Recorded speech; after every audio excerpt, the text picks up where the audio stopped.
right, this is the last one. I wanted to take a moment before we get started, just to warn everyone. There is some language towards the end of this episode. I do not consider it to necessarily be foul language, although it is racially charged language. But it is an important part. I chose not to edit it because in it we have someone sharing about their actual firsthand experience of the process of the racial integration of schools here in Hopkinsville. So I just want to warn you in advance that comes towards the end. If you have little ears, then you don't want them to hear these things. It might be best to not have this episode shared with them. But it is a very real, raw, and useful story that we hear. Also, for those of you guys who may have been out and taken in the open mic Q&A session, you might realize that the order of things are a little bit different. I didn't leave out anything that was discussed, any questions that were asked, any conversations that were had during our recording time. But I did change the order a little bit because I just wanted to make sure that we really highlighted the intention behind our conversations, which was talking about race, talking about how it interacts with us here in Hopkinsville, and how we wrestle with these things even now as human beings, as Christians, as moms and dads and sisters and brothers, just as people. So again, I don't apologize for the language. I just want you to know about the language because it is there. All right, here we go. Let's get into this very last episode. I've been passing through some hard times with my friends Richard and Brandon and our guest Jack Glacier.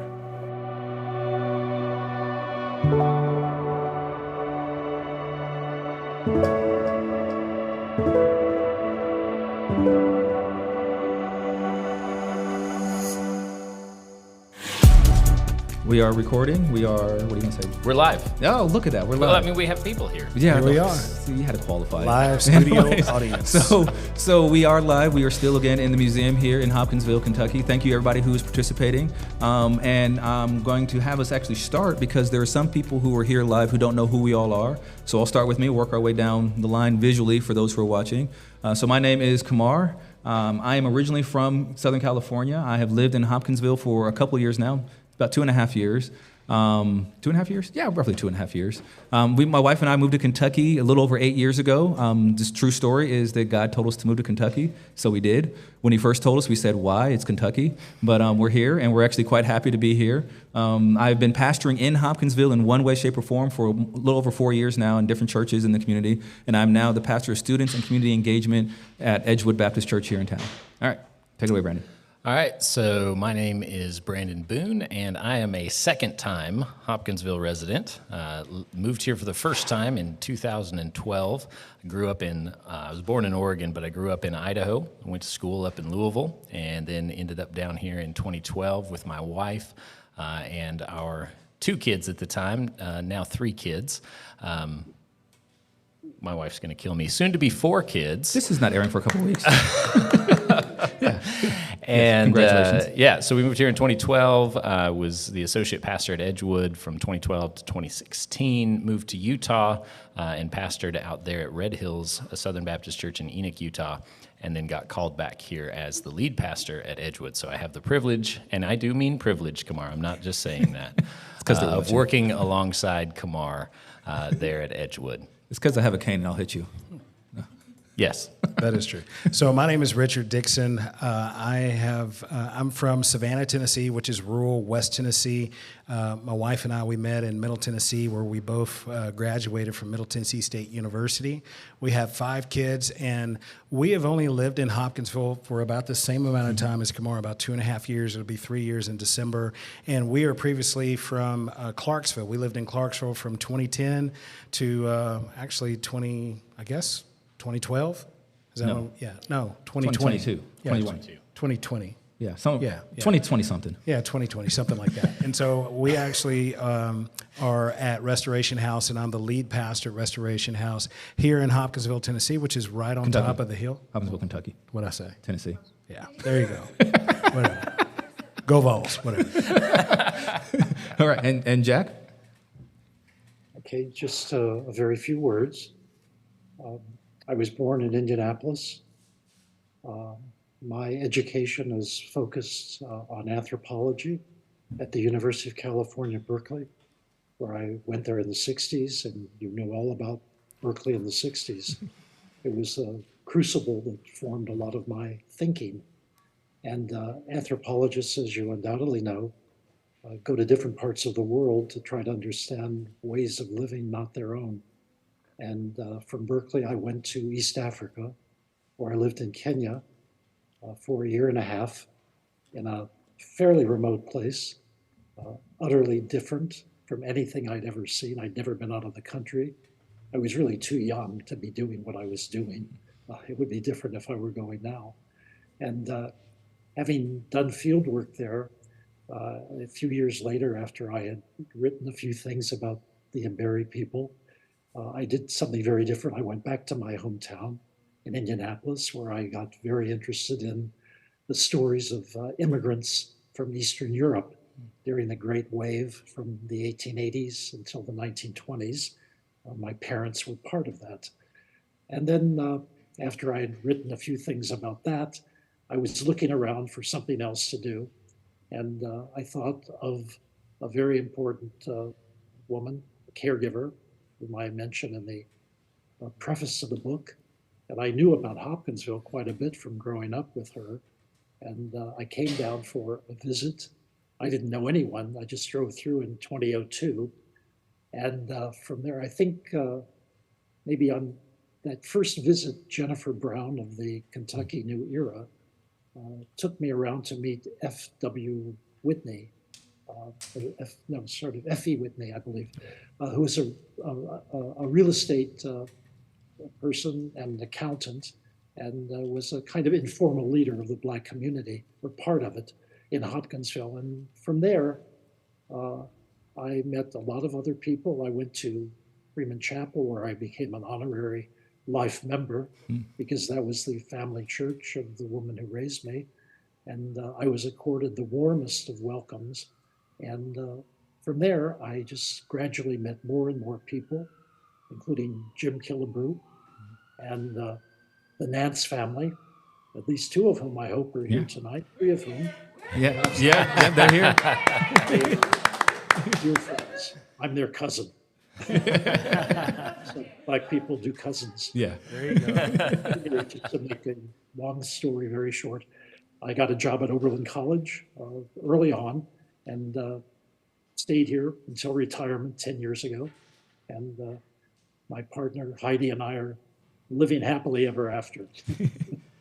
Awesome. Wonderful. Heidi. Yeah. Now, so before we get deeper into the Q&A section, because this is going to be largely a Q&A episode, Richard, you were saying a little bit last episode as well about how this happened. And I know that, as I recall, actually, you and I were talking.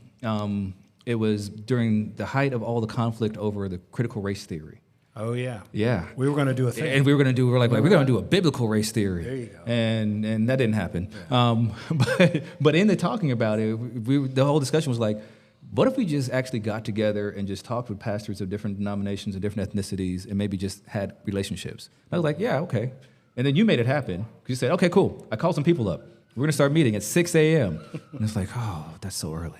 But that was also important for me because I was still bivocational at the time. That's why we did it. And so it worked out good for me because it was the only time I could make. But you started this whole thing going of just inviting people organically who were pastors in the community, different denominations, different ethnicities. And we've been doing that for, since February of last year. Yeah. So a year and a half we've been at this.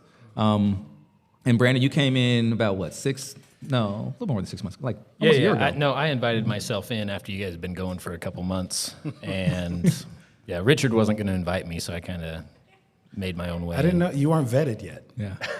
That's okay. Apparently, I invite people unvetted because he has the audacity to interrupt my days off. That's true. But no, it's an organic group of people. That's how Todd started coming. So you guys understand, it really is. This is the three of us. But when we originally did this, it was I think 7 of us at the time. We read through the book as a group. Yeah. And so we read through this book. Been coming through some hard times. Thank you again, Jack. We read through the book, and this was, again, Richard's idea. Richard's like, hey, I saw this book. I think it might be good for us to read. We had done theological textbooks before where it was talking about race relations and ethnicity, but it was theologically bent. And he said, well, let's do this book. And so the 7 of us, 8 of us, we read through the book and we talked about it and we fought over it and we wrestled with it. And there was a lot of interesting conversations, like I said before. There were mornings where people were yelling black in Panera because we were trying to break them of the habit of whispering black. Like that was happening. That was a real thing. But as we were going through this and doing this, we would talk to other people in the community and they're like, I want to know what a pastor has to say about that. I would love to hear those conversations. And we're like, well, I guess maybe we need to do it again and record it and let other people listen. And that's kind of how that's why we're doing this now, is that we already worked through this before with the whole group. And now we're working through it again, the 3 of us, because not everybody wanted to be involved in this production, as it were. Let's be honest, we didn't invite them. That's not entirely true. They were invited. They were told. Okay, they were told. Yes. Yeah. Come on. I'm pretty sure you excluded them on purpose. Hey, guys. I know I say hateful things about you if you're listening. I love those guys. But I don't know about you. No, I am Brandon. joking. And that's one of the things that we wanted to have come out in this is a little bit of the humor that we use as pastors. Mm-hmm. You know, I don't know what you think of when you hear pastor, but I grew up in a home that was, my parents were first generation believers. And so all of my extended family, none of them were Christians. And so when I heard the word pastor, I really thought about a suit and a tie and somebody that didn't smile very much. And that's not what I want to be known about pastors. So we do. We make fun of each other and we laugh. And yes, we do. Some of our jokes probably cross a couple lines, not just one. Definitely. I did make fun of somebody's mom this morning. But but he started it. It's real. Right? He started it. And we make fun of your clothes all the time. You sure do. We have a lot of good fun. Like last Friday. This man wears my grandmother's curtains. You know what? You guys just don't have style. That's all I can say. So, all the jokes done. Okay, we've done the introduction bits. We do want to have you guys ask questions if you have questions. I want to start out though with one question. I want to just. I know we closed the last episode with Jack sharing a last bit, but there was something that we did. I think a couple episodes ago. I want to say it was chapter 4 or 5, where you actually in the opening lines you talk about how paternalism essentially is on par with overt hostility. I have my take on that one, and I completely agree with you. But I wonder if you could expound from your stance, your point of view of exactly why is paternalism such a damaging thing to people? And could you explain that for anybody that has a problem with knowing what paternalism is? Yeah, I guess should I define paternalism first, or should I let the expert do it? Yeah, Jack, you're the expert. I guess define paternalism and explain why it's so bad. That's you, Jack. Dr. J. Can you hear me? Yeah, I'm sorry. Okay. Yeah. I was saying, Jack, could you define paternalism and explain why it's so bad? Yeah. Well, paternalism implies hierarchy, inequality. You don't know as much as I do. Follow my way, not your own. I may not, in reality, objectively, be wiser, but I think I am, and you are subservient to me or acting that way. I have the right answer. Mm. So, I mean, even people are easily dismissed by a paternalistic response. Well, okay, that's all right with you. That's fine if you do it that way. But eventually you'll find out there's a better way. Mm. So, that's good. That answers it for me. Yeah, I just want to because I'm where I'm at, and I'm thankful, Brandon, that you grew a little on that one. Yeah, I was just going to say. So, Jack, you probably don't know this, but I disagreed with your statement there, and then by the end of the episode, these guys had convinced me that you were correct, and so yeah, I apologize for being wrong about you being wrong. Because we still accept your apology. Because we still see that. Wow, he's nicer than us. He accepted your apology. It was nice. Because we still see that in Hopkinsville today. Yeah, we talked about it then, but I see it. You know, we went to a housing seminar not too long ago. I see it in the housing industry here. Yeah. There's a paternalism of those who have and those who have not. Yeah. I saw it so I don't work in the public schools currently anymore. I mean, not as a full-time teacher anyways, but I was in the school system for a couple years, and I would see that with some of the teachers. I would see that with some administration. I would even see that amongst students where there was this, you could tell that if a kid dressed a certain way, not necessarily skin color, but if they came from a certain neighborhood or dressed a certain way or spoke a certain way, they were just assumed to be dumb, less intelligent. And that's something that I can say that I had to overcome just moving to the South from California, because there is this bias. I actually told some of my students that when I would work with them for years, I would tell them like, hey, you got to realize that if you ever leave Kentucky and you have a strong Kentucky accent, people will assume that you're dumb because you have a Kentucky accent. They would get so upset, like, how dare you? I'm like, listen, I'm just telling you, somebody who's been outside of here, heads up warning, be prepared. But I had to deal with that myself internally, of recognizing that just because they sound that way doesn't mean that they are less intelligent or less knowledgeable or less informed. I need to get beyond my own bias and say, okay, who are they really? But you see that paternalism even in the education system, where especially we have a large number of teachers here in Hopkinsville who don't live in Hopkinsville. And students would say that too. They don't know us. They don't get us, Mr. Richard. They don't understand because they are not from here. They don't live here. And they would say, you're not from here, but you live here. It's like, yeah, my house is right there on Main Street. You can come knock on my door on Halloween. Any other day, I might call the cops on you. But the kids know me. They would say, oh, I saw you in your front yard today. Like, yeah, I'm here. And so I didn't have that otherliness to me that oftentimes is paternalistic in our community right here. Yeah. Questions? So yes, questions from everybody. I want to hear. Does anybody have a question? Or again, feel free to correct us on something if we need to be corrected on something. Or feedback about the show if you've listened to it. I know it's daunting, right? There's a microphone, and it might bite you. It won't bite you. 5-0. There we go. Yeah, go right ahead. Yay. So I'd like to address this to Jack. I'm a pastor at a church right outside of town here, and I hear these three guys and maybe the rest of the people make comments about that Jesus and the church are the answer. And yet I have seen, I grew up in Hopkinsville. I stayed here until I was 21. I left here and I was away for 45 years. When I came back 6 years ago, I thought I'd stepped in the 50s and 60s. Mm-hmm. And nothing was different. Mm-hmm. I mean, nothing. New roads, but I saw attitudes and I saw people, and I thought I was in a different planet. I mean, I didn't know what I'd step back into. And I was the oddball because I am more liberal than most people here. I am more active in the community, and I want to see things change. And I actually came back to Hopkinsville first to be closer to my children and my grandchildren who live 4 hours both from here. And it just happened that that's how I ended up. But the other reason is my values and my integrity as a person came from growing up here. And I grew up in a very conservative Baptist church here, and I'm not Baptist anymore. And in all of that, I saw that my knowledge of the Scripture, I had to break down the knowledge that I had of God's Word and figure out the tradition from the Scripture. And I wonder, and I've had to figure out a lot of things as I've grown outside of Hopkinsville and come back. And I wonder, as an anthropologist, my background initially was in sociology. And so I wonder, as an anthropologist, do you see the church and Jesus being the answer, the only answer for Hopkinsville to come around? I think there's some other things, some other factors that can be talked about. And I'm wondering your opinion about that. Yes. Good question. Yes. Well, I don't really want to address theological issues. And I think the church can be a force for great good.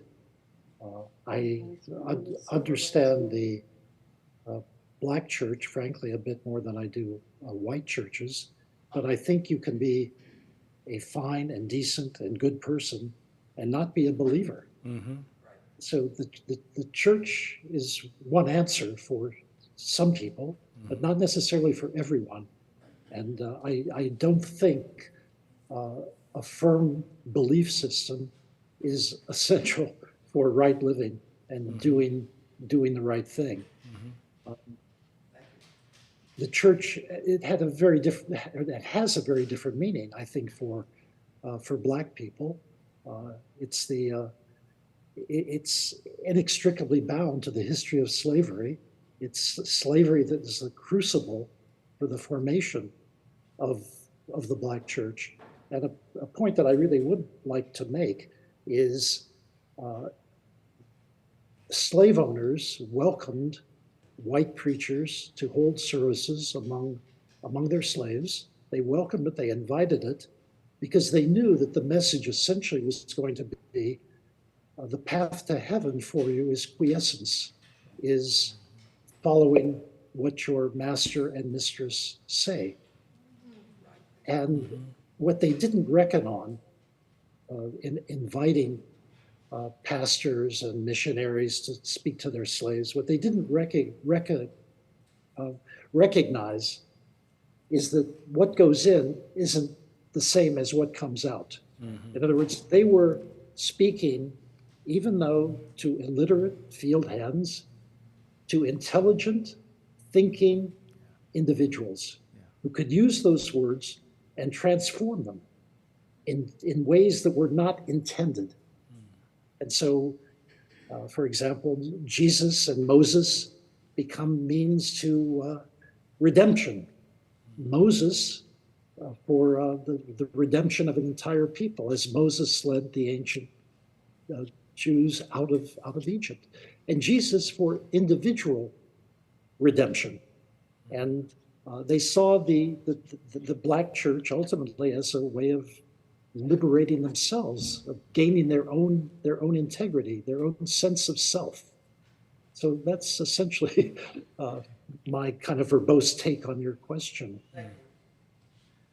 Yeah, no, that's good. I'm looking. So there's a book that I've been reading very slowly. It's called African American Readings of Paul: Reception, Resistance, and Transformation. It's by Lisa Bowens. And in this book, she actually goes through and she just researches the history of the African American, the black religious interpretation of Paul, who was so often used to justify slavery. Because the premise is that there was this assumption that enslaved individuals did not want to hear Paul. And what she did in her research, she found is that actually what enslaved her persons did is that they realized that the white people were misreading Paul. And we're going to read him correctly. We're going to understand what he's really talking about. That also speaks to, like I was sharing with some of you, my experience too, Jack. I grew up in the black church. And we joke sometimes talking about like Baptists. I'm like, you got to understand, my Baptist is not the same Baptist you're talking about. I did not grow up this kind of Baptist. Yeah. I grew up a different kind of Baptist. And so there is this force that I grew up that the church was in the community that was bringing about social change. But I also I think that you said it right, Jack, is that if the solution is the church only, I don't think that is the solution. And I do say I'm a bad pastor often. I haven't said that yet today, have I? Have I said it today? You just did. Okay, cool. Yeah, I'm a bad pastor sometimes because I don't think it's just the church is the answer. I think that people who don't believe in Christ can still be part of the solution. I don't believe that they will have the entirety of the power that I say is available as one who loves Christ Jesus. That's true. But they can still be part of the solution. If the solution requires only Christians to solve the problem, we're never going to solve it. Right. We've got to have a solution that says, you know what, fine, you don't want to come to church with me? That's great. We're still going to treat people like people. Yeah. Because they are. I love that, Jack, yeah. And does anybody else have any other questions? Or did you guys want to chime in and say Jack is wrong or something? Or I'm just trying to throw him under the bus. This is what we do. That's what if you have a question, go ahead. Yeah, let's go. There you go. I do have a question, but I wanted to recall something first about something that happened in Hopkinsville right after Jack's book was published. And I'm still grateful for Jack's book to this day. I was working at the newspaper then, and I wrote an editorial that essentially said what a shame it would be if many people in Hopkinsville don't read his book, especially people who are in a position to make policy. Mm-hmm. And at that time, there was a female pastor at Grace Episcopal Church named Alice Nichols, and she took the message of that editorial and she used her discretionary fund as a pastor and purchased a few dozen copies of Jack's book. And if any of you have purchased it, you know it's not an inexpensive book. But Alice Nichols invested in that, and she went to the city council, fiscal court, and the school board and made sure that every one of those elected representatives had a copy of the book. Awesome. And I feel like some of what you're doing today is along the same line. But here's my question, considering the good works of a female pastor at that time. The group of pastors that get together once a week, are there any women involved in that group? No, they're not. Yeah. That's not because they weren't invited, or it's an open group. It is? It is. It is an open group, but I do think that that's one of those areas where it would probably be a challenge for some of our members. Yeah. Like I think it would be that would be a hard conversation. I will say I don't want to shy away from that. It will be difficult for some of our members, but not for. I mean, I know where you stand, and you're like whatever. Yeah, it would be. I know where you stand too. I know where I stand. But I would also say that the group is not a social. It's an organic group. It's like, so for example, when we started the group, it started because personally, I think God strategically just allowed me personally to meet individual people who happen to be pastors in Hopkinsville. We got along with each other. So there's a couple of things that there's chemistry. I think that is one of the things that brings it together, is not just the fact that we're pastors, but we actually have chemistry. We come from completely different backgrounds, completely different socioeconomic statuses, denominationally, even theology, we don't agree on everything. Generationally, we're different. And in so many different ways we're different, but the one thing is that we have chemistry. And there's been pastors who have come, and there's been pastors who have gone that didn't stick. Yeah. And not everybody puts up with the jokes that we put up with. And so, I mean, people are going to come. I think whoever sticks is who God wants to be there. Yeah. Okay. It does seem to me that God would want some women there. Yeah. And it just, it really stands out. Of course, we've learned so much about equality from a racial perspective with Jack's book, but I also think about it in terms of gender. So thanks for your work. Yeah, and I'd say those conversations are had a lot. Yeah. Yes. No. And so to give you guys a small window without names. Don't drop names. I'm not gonna drop names, but like we were talking about, like with the gender issue, there have been multiple times when we are dealing with racial issues in our group, and the darker ones of us, I'm not naming any names, have chosen not to press issues with the lighter ones of us, I'm still not saying names, because we could see that we're not getting anywhere. There's no traction. And we have to decide, are we going to maintain unity and fellowship so that we can continue to speak into each other's lives, or are we just going to fight and then split up? And so that's another issue too it would have to be talked through. That's good, because go ahead. That seems to me to be an issue. I mean, I just was talking to you before when we came in, and I said, I never got invited to that group, and I've met you before. I've been to your church before, and never got invited. I've been a pastor since 1978. Right. Yeah. In the Baptist church, I was first ordained, and never got invited. And I asked the guy in the bill, I've forgotten your name. Brandon. I asked Brandon. I said, so if I came, what would happen? And he said, I don't know that would be. I think it would be contentious. Yes. And why would somebody like me? Why would a black person like want to come into a white church? Why would anybody want to be different in this group that we're talking about right now? And if we can't settle black and white issues, if we can't settle male and female issues, then we're not being who Christ called us Right, to be. and I don't think I think you have a decent point, but I go back to the fact of it being organic. I didn't invite Brandon. Yeah, he didn't actually. But what it started off was I went to lunch with Brandon. I got to know him. I got to hear his story, hear his heart, hear his background. And I didn't invite him. I didn't invite half the guys that are there now. Like you said, you didn't invite Todd. I accidentally did. And I think, exactly. But part of it is there was, I think, personally, and I think we would all admit to this, there was a deprivation that we needed connection. We needed to be, I mean, you've probably read, statistics about pastors are some of the loneliest people on the planet. And so we need fellowship desperately, and I think it's wise when we walk together. But again, I think it goes back to it's got to be organic. It happened because I invited people to lunch to get to know them as a person, not to get them to be a part of a group. Yeah. Because those kind of groups happen. They've got ministerial associations in every community under the planet, and some of them are super dry, and some of them do a whole lot of good things. This is not a ministerial association. It's an organic group that just so happens to be pastors from different theological perspectives, different ethnicities, but we all like each other. We're a group of friends. But Yeah. I think the same idea behind that is if it's like black and white issues. If women don't know, if other pastors don't know about what you're doing, how can we all work together to get the other issues that we're trying to solve? I agree. We all need to be a part. Yeah. Yeah. Yes, Jack's got a comment. Yeah, and I would also say before he does that, the goal was not to have a big banner that said we're going to be some big pastor group. We just started hanging out, and as a result of that, we started doing stuff. We actually recently talked about, do we need to start limiting our numbers because we're getting too big to stay just friends? Yeah. I mean, yeah. As the wife of one of them, I think it started out with them wanting friends. And pastors have a hard time being friends with, sorry, I'm short. Pastors have a hard time being friends with people because they're the pastor.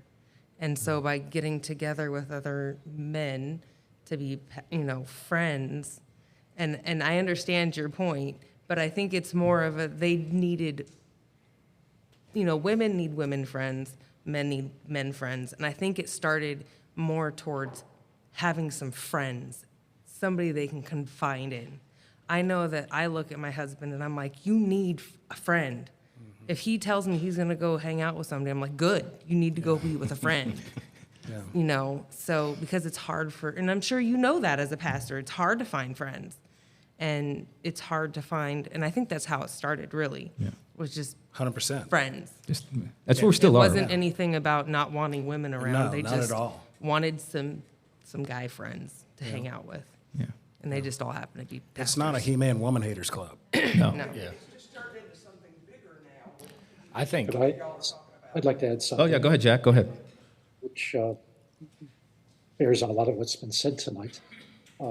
After the book was published, I was invited back to Hopkinsville a couple of times, including speaking at the Episcopal Church where Pastor Nichols invited me.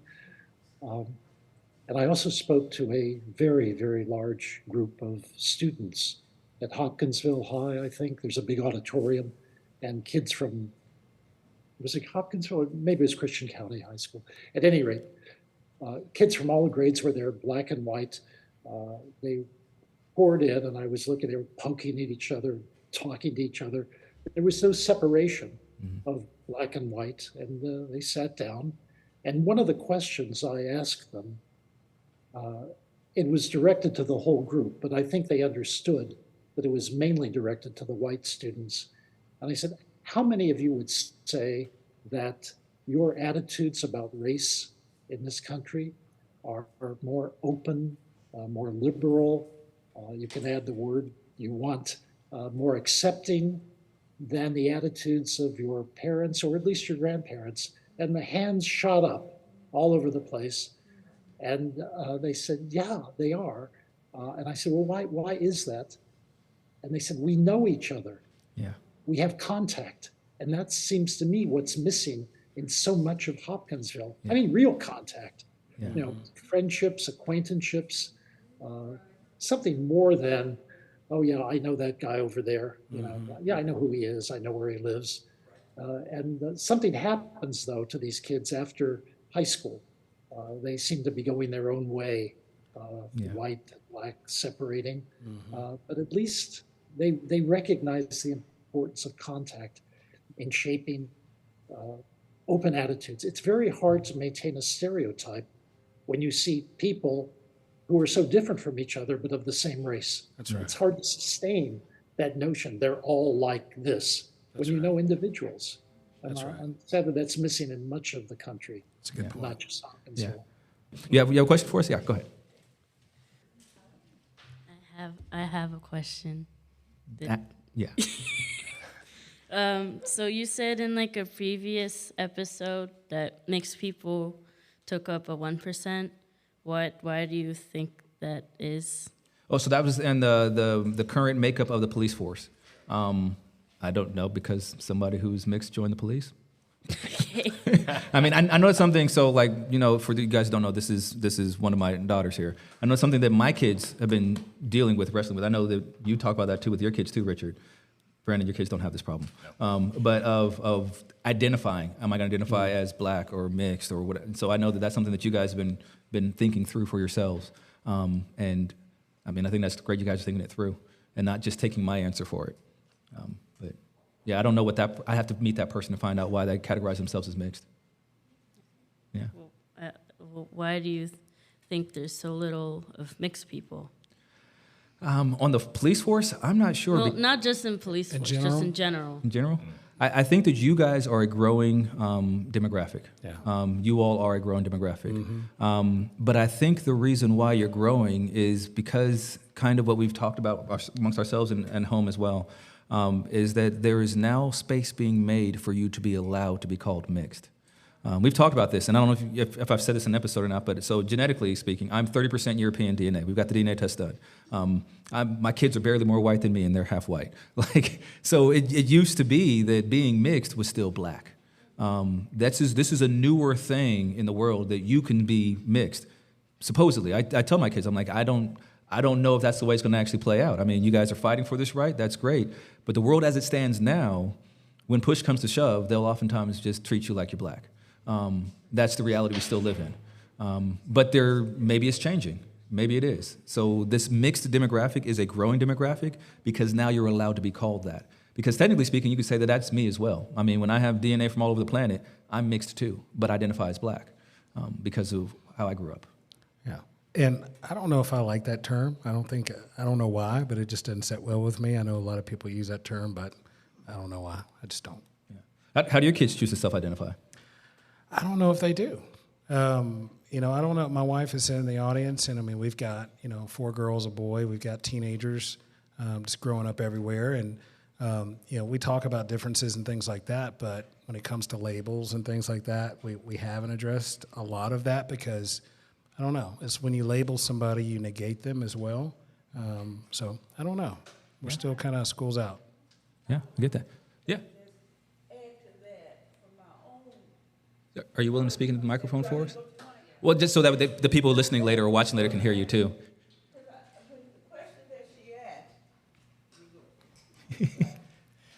Thank you. One reason might be that it's probably not evident to see or documented, because like some would probably have a more darker complexion to where it's assumed that they're just all black. Mm-hmm. And then some may have that you can see it. Yeah. And you can automatically say, oh, they're mixed. Yeah. And the reason why I say that is because even though that my skin color is this color, mm-hmm. I'm really probably triracial. Yeah. Because I know my great-grandmother, who was white, mm-hmm. my great-grandfather, who was Cherokee, documented, mm-hmm. and then my African-American parents. Mm-hmm. So I tried to identify with all the races that I am. Yeah. Mm-hmm. I started going to the powwow back when they first started, when I learned that my great-grandfather was a Cherokee. I want to learn about that side. Mm-hmm. So I already knew about my black side, tried to learn more about my white ancestors. So it's not documented, because you look at me and probably wouldn't think mm-hmm. that my great-grandmother was white. Or my great-grandfather was Cherokee. Right. But you can see that I'm black. Yeah. So I would think that would be one of the reasons that it's not. Yeah. No, that's good. That's true. Yeah. Questions. No, yeah. Yeah, because we can't hear you. Yeah. I guess if you say it loud enough, we'll repeat it to the microphone. Or you want to take the microphone to her, Caleb? Caleb's gonna bring you the microphone. You're gonna Vanna White the situation. He's gonna remedy the errors of my ways. Now, I just wanted to say I started work in the school system in '77, and I retired in 2010. So I worked 33 years. Anyway, I worked in the office, and one of my problems was that in doing, when I did registration records, this child, the mixed child, mm-hmm. It was automatically known or told me that put black on there. I don't even know if we put in, I think, because at that time, I don't even think we were saying black. Yeah. So I was told to put it in, you know, on the records that I had to send to the board. So it just bothered me a lot, you know. Yeah. And I'm thinking, that child, I mean, it's half white and half black, but they identified the child as black. Yeah. They still do that today. I mean, we have 5. See, that just really bothered me. Yeah, we have 5 biracial children, and there's still forms, especially in the medical industry, where you have to select one. And we're like, no. And my wife and I, we talk about that a lot. They'll say, well, you need to check, well, your child's not white, so you need to check that your child's black. Well, he's not. I mean, they're not. They're half this and half that. That's negating one and not the other. So a lot of times, you know, at least for me, I create my own box. You guys talk about me being crazy. So what do you check, Brandon? Can you guess? Can you guess and just save me? No. Yeah, so I was really excited to take a DNA test because I just assumed, like, you know, there's going to be this broad swath of, you know, background, and there is not. You can pretty much, I think, nail my genetic tree to the British Isles and just call it good, you know? So it's like, oh, what do I check? Well, I'm white. Yeah. Right? But it so makes it a little bit easier. I don't have to do as much writing as Richard does. Just to hone in on you a little bit before we get another question here. Do you ever regret that you have to say that you're white and not British? Like, do you mourn the loss of that cultural heritage? Yeah. No, we fought a war and kind of settled that thing, man. No, I don't. It's never been a part of my identity. I will say a key part of my identity is identifying as somebody who's from the West. Yeah. You know, I'm proud to be from Idaho. I celebrate the fact that I was born in Oregon. Yeah. So I do describe myself as somebody who's from the Northwest. So do you feel like you have an ethnicity? White? Do you feel your whiteness? Like, Well, yeah, because I have to check it on the form all the time, man. no, but I mean, like, But no, it does not shape my experience day by day to the extent that, say, Nariah would have to deal with, or that your kids would have to deal with, or that you and Kamarr have to deal with. No, it doesn't. It doesn't shape my experience that way. A conversation between the episodes, you know, things you got to teach young black men that I've never thought about teaching my son, and it's kind of one of those eye-opening moments. Yeah. Yeah. Go ahead. The older that Jack, how are you doing? The older that I become, the characteristic of courage is becoming more and more important to me. And I say that because, Jack, you kind of led the forefront on this 20 years ago when you came to Hopkinsville by yourself, not knowing anyone, and really started digging into some issues that our community just didn't want to talk about. They were ignored. And then at the same time, you know, you three guys have just done this remarkable job of asking tough questions in a humorous way that need to be asked. And I think it's ironic, maybe, that all 4 of you are not from Hopkinsville. No, and I mean, I think there's something to that. Yeah.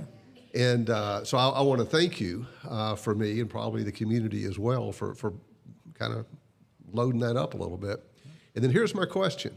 I know you're probably all familiar with bell hooks from Hopkinsville, and do you think the culture and everything that y'all have discussed, and Jack, what you've seen, how did that, I think she taught at Oberlin, didn't she, Jack? Am I right on that? Yes, she did. She Yeah. did. But how did this culture of Hopkinsville impact the significance of what bell hooks went on to do? Let's see. I'll let someone else go first. yeah. One of you guys. Yeah. Well, I mean, just reading through Bone Black and reading her experiences, especially during, desegregation, I think it shaped her a lot. I mean, her experience. I know I think there's a paragraph in the book, in Jack's book, but definitely in Bone Black, that talks about it's almost like a tearing away from what was comfortable, what was familiar, and then being extricated out of that all-black attic school, or the idea of being a part of that, and then going to an all-white school. I think it was trauma. I think it was a lot of trauma to be completely familiar. I'm sorry? Yeah. Well, was it trauma? Oh, Yeah, come go on ahead, up. go ahead. Come Come on on up up. and talk come on about the up. trauma. Go ahead. I'm talking about what you experienced, and you're right here, and you Yeah, can tell us what you tell us. experienced. I grew up in the 60s, and I was in the first grade, I think, second grade, third, I can't remember. But Lafayette School was an all-white school, and what they did was they built South Christian, and they sent all of the white kids to South Christian. And then they gave all the black kids that lived in PD, Herndon, Morristown, Newstead, all of that. We lived in the country. They went to Lafayette. And now, can you imagine? Now, they trying to consolidate the school now, and it's the same thing. Mm-hmm. The people in Lafayette did not want to give up their school to some black people. And they didn't want to send their kids to the new South Christian school. Mm-hmm. And we were just little and caught in the middle when we ride our school buses. The school bus would come to Lafayette, and you would see a rope hanging in a tree, or you would see the rope was burning in a tree, and they shot at our school bus. And can you imagine how my mama would be feeling knowing that they got to send us to school? My mother had 10 children, 2 sets of twins, which is right there now. And Shirley is next to me, and I'm number 6. And my mother and my daddy worked all their life. I never did see a day that I would just be laying in the bed and my daddy was laying in the bed too all day. He worked all the time. All the time. And when we moved, this is crazy. I don't want to take up too much time. But we moved from the country at Country Boy Store down by PD, if y'all know where that is. We lived on a sharecropper's farm, on Greenwood Farm. And we moved to Hopkinsville. And Bertha Slaughter came and asked my mother, she was a homeowner. She owned homes, but she sold homes to black poor people. She asked my mother, she said, would you like to move in a house? My mother said, yeah. She said, how much money do you have? My mother said, all I got is $7. She said, well, I'm going to take that, and I'm going to remodel this house, which my sister's in right now. And she said, I'm going to move y'all to Hopkinsville. Mm-hmm. 1966. Wow. We moved from there to here. And we had white friends in the country, Steve Tribble and Sherry Shelley Irwin. Those were our friends. They were white, but they was our friends. But when we got to Hopkinsville and moved on the west side, my Lord Jesus, we had to go to West Side School. It was all white. And we had to walk to school, and we were called nigga until we got to school. And nigga till we got back. And look, my mother would stand out there and watch us go to school and watch us come back. We grew up in that era. That's where we come. We had white friends, and we love them to this day. We love them to this day. But when we got here to Hopkinsville, Kentucky, Hopkinsville, Kentucky, honey, Hopkinsville, Kentucky turned up. Did it do it? It turned us something else, but I am not a prejudiced person. I can talk to an Indian, Native American. I can talk to a Native American. I can just like I'm talking to my sister right now. I don't see no color, but I saw color when I come to Hopkinsville, Kentucky. Oh man! What I wanted to share also the experience for being at an all-black school, because you were with familiar colored faces, and people that you grew up with. Even in Newstead, where we lived, going to Country Boy Store, I didn't recognize that I was black. And I shared that with Steve Tribble's wife, Shelley, who we grew up with, at Miss Partaine's funeral, that I didn't know I was black till I moved to Hopkinsville and started to go to Westside Elementary School, where the teacher there, I could call her name, I knew the answers, would hold my hand up. She never would call on me. And I hold up this hand, not call on me. So go to school every day, not be recognized. not given a snack, not given anything. Go out to recess and you stand in line, the long line to jump your turn. They lay the ropes down. And if they talked to you and the parents found out about it, they couldn't talk to you the next day. Yeah. So then it was 4 of us, we called ourselves the Misfits. I was black, 2 of them were heavyset, the other one wore thick glasses, and I was the only black. And I'm the only one living. We stayed friends from elementary school until, they passed away. But we were the Misfits because nobody would play with us because we looked different. Yeah. So the things that probably shaped Bell Hook's writing were the experiences of those that we had in elementary school. Because, even with the teachers who were the adults that you think cared, or if you sit there and they have a cake and you sit there and wait for your slice and you don't get it, but you get all the crumbs and the icing raked in your plate. So those were some of the things that I experienced in elementary school at West Side, but it didn't shape me.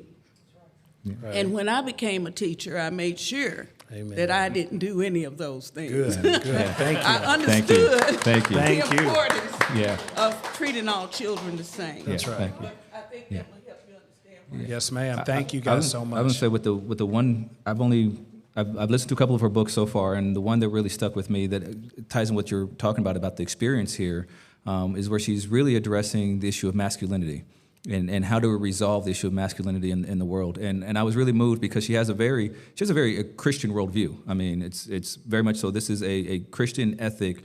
She also was feminist too, yes, but what does this mean for this to be complete as a man? And I think that what came through was that she saw a lot of the things that her father dealt with and took out on her. And she talks about some of these things. I even had some conversations with some of my daughters about what she said about like hating her dad and wishing him dead. And I actually paused. Like, that's why I asked that question to Raya. And I'm like, hey, do you guys ever want me dead? Like, because she talked about this.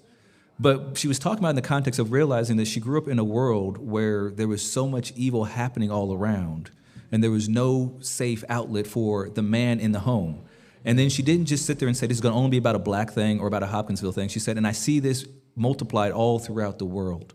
And so she didn't let it insulate her and say, I'm going to only talk about my experience. She really used that, from what I could see anyways, to see how her experience was really similar to so many other people, because many people are hurt. Many people are broken down and abused and in these systems of oppression, as it were. And she said, how can I use my experience to see through that and give them a light of a way to get out of that? That's what I'm getting from her so far with her writings I've read. Yeah. What do you have, Q? Go ahead. You got to talk to the microphone. She can't reach it. Hold her up, Noraya. Hold her up to the microphone. Just pick her up. If you are black and you're married to a white person, does that make you brown? I would say no. That's another one of my kids. I think it makes you a member of Howl. Yes, that club we have. No, it does not make you brown. But it is interesting. So we watched a thing. You said you watched the episode as well, of talking about how the history of how they used to view the mixing of races and how evil and sinful that was seen as being. Yeah. And I think that's another one of those good things, Naraya, to your question, that I've been enjoying. When my wife and I first started dating, even in California, it was rare. We were not a common thing to see. And now it's like, you know what? Like you said before, Jack, you see it on TV even. Like, I have cartoon shows we watch as a family because it's like, hey, the husband's black and the mom's white. We're watching this show. Like, we have TV shows now. I mean, so like that's big time. Things are changing. Unfortunately, we don't have to stop spending time talking, but I am going to bring this episode to an end just because we're at that time. So if anybody wanted to hang out and still talk some more, we can. Jack, you can feel free to hang out or leave. It's your freedom to choose. What I do want to just, in closing real quick, say again, thank you, not just to my friends, but to everybody who has been involved with this, for you guys coming out and sharing. And again, thank you for my friends who didn't love me enough to show up tonight. No, they're still my friends. It really is. It's great having friends. Like my wife said, it is true that I have a tendency to live life alone. And it is nice probably because you friends. talk bad about them when they're not here. Hey. But it is nice having friends. It is nice having friends. Friends who I can argue with, I can disagree with, but who will also go through these hard times together. Ha! Got a pun in. I got a pun, but point for me. Point for me. All right. So that's it for this episode. But again, we are not finishing the conversation. We're going to have this conversation as a community moving forward. All right. Thank you. Well, here we are. Last episode. As we close this out, I just want to, before we leave, say thank you. First of all, to my friends, Richard and Brandon. Thank you guys both for being willing to do this with me, for engaging and having these conversations, and being willing to sit down and record them with me and to just talk these things through. I know that there have been times you guys have had to have other conversations with people in your life because of what we talked about. And so thank you for being willing to do this with me, for going on this journey with me. Also thank you to Jack Leisure, not just for writing a book that has really impacted our lives and helped us to see more clearly how to do our jobs as pastors in this community, as men, as Christians, but also thank you for being willing to sit down with us yourself to talk more about this important work, and also for not suing us. Thank you, Jack. I greatly appreciate that. Thank you to our wives, our families, for putting up with us needing a schedule to sit down and record, but also putting up with us talking, because these conversations, I'll tell you, this may be the last episode, at least as far as we know, last episode. But we're going to have these conversations anyways. These conversations, they continue. We talk. We get together and we talk. And thank you, wives, because so often we would talk and we would get together and the conversations would continue. We sat and recorded something earlier in the day and now we're talking more, or we had an episode that goes out and people want to talk to us when we're out and about. So thank you to our wives for being gracious and kind and supportive of us as we went on this journey. Also, thank you to you, our fans, the people who've listened and supported, you who've commented, who've shared, who've told other people to listen. You're really why we did this. Richard, Brandon, and I, we've been talking about these things before we sat down and recorded them, and we've been talking since we finished recording, and we're going to keep talking. That's what we do. I mean, we're pastors. We talk. That's what we do. But we sat and recorded these conversations because we realized that there are people out there who said that they would really benefit from understanding how do we deal with this, because these questions of race and culture and community and history and interaction and strife and sin, they're hard. These are hard questions. And some people were saying, I want to know, how do you guys deal with this as pastors, as men, as both black and white, as husbands and fathers and children? How do you deal with this? And so hopefully, prayerfully, this podcast has helped somebody out there to understand just how we approach this as Christians, as pastors, as just human beings. Maybe they've helped you to have some conversations too. Hard conversations at times, sure, but important conversations to talk about just the reality of the complexities of our lives. At the end of the day, all three of us, we believe that our faith is not meant to be lived in a bubble. It's not meant to be kept in a box. It is going to impact everything about our lives. And this podcast has just been about sitting down and recording portions of our conversations as friends, as we say, God, what does it mean for us to be the men you made us to be in this community, in this time, in this world, with these sins and traumas and complications and confusions that go on all around us. And so I hope you guys have enjoyed this. Maybe we'll come back and do another podcast again, maybe not. But either way, it is our prayer, our hope, and our desire that this small offering that we give you of our conversations will help you to engage with the material, to think seriously about the history of this place, the story of people interacting, and just how do we live in a way that recognizes human beings as the image bearers of God, that glorifies God as we live in community in this world, a way to move forward in love. Thank you.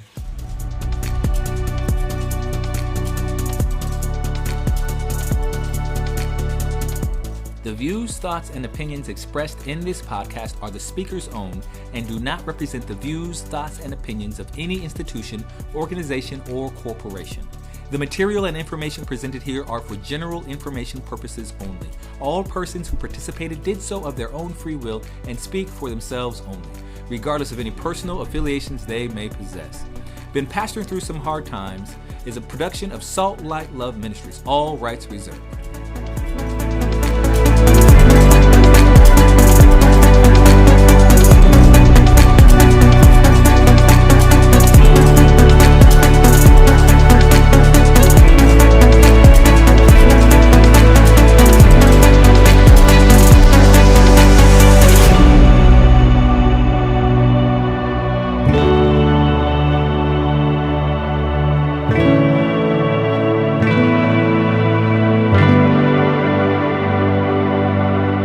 Bye.